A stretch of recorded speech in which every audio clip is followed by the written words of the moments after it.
Hi అండి, అందరూ ఎలా ఉన్నారు? బాగున్నారా? ఈ రోజైతే డోర్ పాలిష్ అనేది ఫినిషింగ్కి వచ్చింది. ఫైనల్ కోట్ ఎక్కిస్తున్నాము స్ప్రే మిషన్ తోటి, గ్లాస్ పాలిష్. దీనికి గాను పాలిష్కి గాను మొదటిగా తలుపుల మీద ఉన్న సిమెంట్ మొత్తం నీట్గా మొత్తం క్లీన్ చేసుకోవాలి. దాని తర్వాత పేపర్ తోటి మిషన్ తోటి పేపర్ కొట్టుకోవాలి. తర్వాత first coat, second coat paper కొట్టుకుంటూ మిషన్ తోటి ఎక్కించుకోవాలి.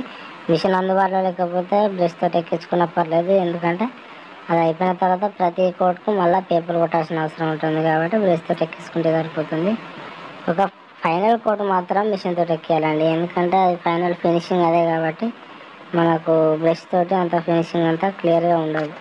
కాబట్టి ప్రతిసారి ఫస్ట్ సెకండ్ బ్రష్ తోటి ఎక్కించినా పర్లేదు, కానీ ఫినిషింగ్ మాత్రం మిషన్ తోటి ఎక్కియాలి. ఏమవుతుందంటే తర్వాత గీతలు వచ్చే అవకాశం ఉంటుంది. ఆ బ్రష్కున్న పీసు అనేది దానికి అతుక్కోవడం వల్ల దానికి కూడా ఫినిషింగ్ అనేది కరెక్ట్ రాదు, షైనింగ్ మంచిగా ఉండదు. కాబట్టి ఫినిషింగ్ అనేది మాత్రం పక్కా మిషన్ తోటి చేసుకోవాలి. మేము అలాగే చేసాము. ఫస్ట్ కోట్ సెకండ్ కోట్ అయిపోయింది, మిషన్ తోటి ఫైనల్ కోట్ ఎక్కిస్తున్నాము. అది చేయడం వల్ల డోర్ అనేది చూడండి ఎంత షైనింగ్గా ఉందో. కొద్దిగా బిల్డింగ్ వర్క్ అనేది కొద్దిగా ఎమర్జెన్సీ, అందుకనే నైట్ 12, 12 o'clock, 1 o'clock చేస్తున్నాము. వర్క్ టైం తోటి సంబంధం లేదండి, మనం వాళ్ళ సాటిస్ఫాక్షన్ మనకు కావాలి. ఓనర్లకు ఎంత ఎమర్జెన్సీ ఉంటే మనం ఆ టైంలో వాళ్ళకు అందించే విధంగా ఉండాలి.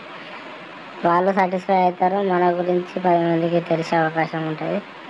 దానివల్ల అనేది నైట్ 11, 12 గంటల మధ్యలో చేస్తున్నామండి. దీనికోసమని నేను ఇంకో 2 వర్కర్లు ముగ్గురం కలిసి డే అండ్ నైట్ చేసామండి.